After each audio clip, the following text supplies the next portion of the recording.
Hello friends, welcome to my channel. আবার একটি interesting tech related video নিয়ে আপনাদের সামনে হাজির হয়েছি। তো আজকে আমি যে ব্যাপারে কথা বলবো সেটি হলো, আপনার মোবাইলে যে কোনো অ্যাপ ডাউনলোড করেন, সেই অ্যাপ যেগুলো ডাউনলোড করেন সেগুলো আবার আনইনস্টল করে দেন মাঝে মাঝে। তো সেই আনইনস্টল অ্যাপগুলো আবার কী করে খুঁজে পাবেন?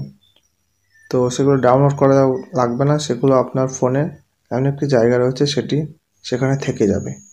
তো কিভাবে সেটা বের করবেন? তো সেগুলো আনইনস্টল করার পরেও সেগুলো থেকে যাবে। সর্বপ্রথম আপনার ফোনে যে প্লে স্টোর বলে যে অ্যাপ্লিকেশনটি আছে ওইটার উপর ক্লিক করতে হবে। ক্লিক করার পর ওটা অন হয়ে যাবে। অন হওয়ার পরে এরকম একটা ইন্টারফেস চলে আসবে আপনার সামনে।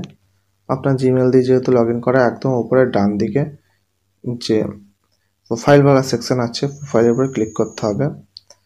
ক্লিক করলাম, দিয়ে এরকম একটা ইন্টারফেস চলে আসবে আপনার সামনে।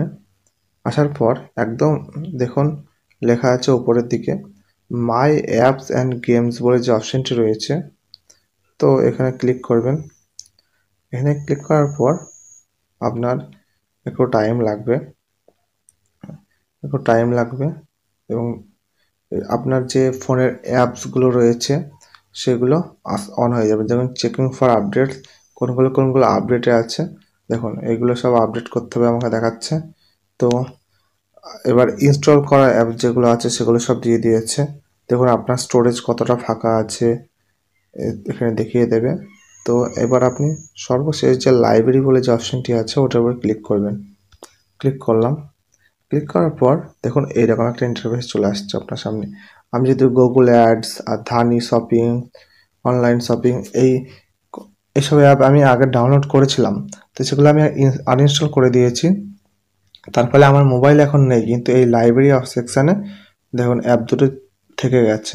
তো এর ফলে আমি আনইনস্টল করা অ্যাপগুলো আবার এখান থেকে ইনস্টল করতে পারবো। আমাকে আলাদা করে খুঁজে বের করতে হবে না, অ্যাপের নাম জানার দরকার নেই। যে আপনার দরকারি অ্যাপ হলে আনইনস্টল করবেন, আবার এখান থেকে ইনস্টল করে নেবেন।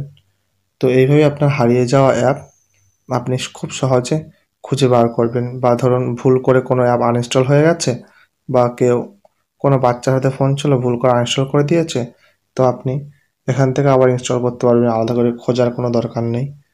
তো ভিডিওটি ভালো লাগলে অবশ্যই লাইক, কমেন্ট, শেয়ার করবেন এবং চ্যানেলটি সাবস্ক্রাইব করে পাশে থাকা বেল আইকনটি বাজিয়ে দেবেন।